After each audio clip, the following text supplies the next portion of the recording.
in New York, they're blocking the roads, and white people are yelling at black people because they're morally superior, I guess, so they say. I think we should play that clip. Too. Okay, all right. This one really got Libby angry. Let me set up. There's a black woman who's trying to get to work, and there are two white protesters. I know, and these people are having their children taken, and they're what about my kids? I take their dogs. Then what happens to my kids? I can't help you. But you can if you could just move out the way. You're not going to. How is this a peaceful protest if there's nothing to do? No, it's not.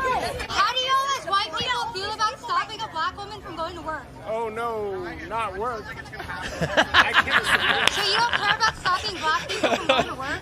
Look at this line that you guys are causing. I'm not causing no problems. I'm not trying to. We're just trying to leave. So There you I just go. want to shout out that's Savannah Hernandez out there in New York, Katie Davis Court, Jonathan Cho, they're out in Seattle. But I just want to say this is insane. Stopping people from going to work, like you should be automatically arrested and indicted and imprisoned because you should never be stopping people from feeding their families and taking care of themselves and doing what they have to do to be part of, breathing and eating. Like that's just totally out of control. Not only that, it's forcing that other person's values onto you. It's totally taking away the individual's agency to say, I don't want to engage with this. One of the things that people in the United States have kind of always taken for granted was I have the ability to opt out of the political takes. In the past 10 years, 15 years, that kind of liberty has kind of gone away. And I think most Americans want that back because they want to say, I'll go and I'll vote. But I don't have to have every single part of my life politicized. And that's what they've done. While they're talking, I'd like if you could pull this up and just join me in this as I tweet. Yes, I think that is wonderful, and I'm going to. Listen, this is for those that are just listening. I took a screenshot of the white man yelling at the black woman, and I wrote the face of white supremacy. He's a white supremacist. He's a This is horrible, white horrible privilege. man. This is white privilege. Yeah. It's an expression of white privilege. I completely agree with all of these leftist precepts about white Yes. privilege now that a white person is attacking a black woman. Exactly right. And he's there for the people who are listening. He's got a green koozie and a little like orange drink in And a his man bun. koozie And a man bun. Don't forget the man bun. Don't forget the man bun. I mean, he's every little bit of the stereotype that you think he is. I actually, I just want to say, of all the things that he's doing, the protesting, the communism, the blocking, this road, I'm actually okay with all of that. It's the man bun where I think he should go to jail. Yeah. No, none of that. I mean, look. But in all seriousness, it's funny because these people, they are the ones on the internet all high and mighty calling everyone else racists. And Savannah is Latina, I'm assuming. I don't think she is. What is she Asian? I think she's from Guam. Guam. I think, her family, Pacific she's from Islander. Texas, but She is not white. she is not white. And then you have this black woman, and these two women of color are begging these white people to please move, and they're like, no. Right. And then they make fun of them for wanting to go to their jobs, and I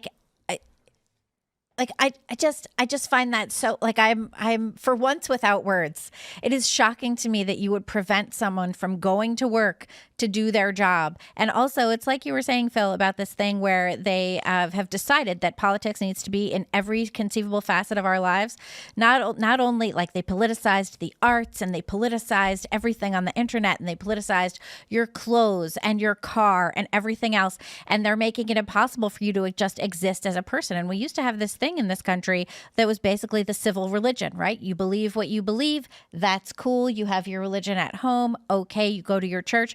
But in public, you treat everyone with dignity and respect. You treat everyone like their lives matter too. And these stupid white people, these white supremacist racists, are out here saying that this black woman's life doesn't matter, that her kids' lives don't matter, right? Where 5 years ago, they were probably out there in New York City protesting, George Floyd, whatever else, screaming Black Lives Matter. And now they're telling this black woman that her life and her kids' lives don't matter. This is why I keep telling people that wokeness has nothing to do with critical race theory, nothing to do with a critical theory. It is entirely just adhering to the liberal orthodoxy. Here's another example. White people telling a black woman she can't go to work because their ideology is more important than her. Now, shouldn't the ideology of critical theory, they as the oppressive white people say, we defer to you? That's progressive stick. No, it's because wokeness is literally just about whatever makes sense for the cult. It is a murmuration of zombified leftist NPCs that believe random things, whatever they're told to believe in the moment. Well, keep in mind, too, like it's always white people pressing wokeness. It's not really people that are of different colors, and that has been really grinding against the narrative. I mean, people are starting to see in the Black community, in the Hispanic community, that it's just a bunch of white people being ninnies, and they're breaking away from it. I think that's part of the dynamic that happened in 2024 that got groups of those voters to vote in much larger numbers than previous times for Donald Trump, because they're just fed up with it. It's white man bun guy, making them go crazy. Yeah, we got some video from Dallas just last night. There had been a bunch of arrests and clashes with police, and then there's this live stream from New York City, and this is just from a couple hours ago. So protests in New York. What I will say, my experience in New York with protests is the police never do anything. Thanks for checking out this clip from Timcast IRL. Make sure to watch the show live Monday through Friday at 8 p.m. Subscribe to this channel, and we will see you all there.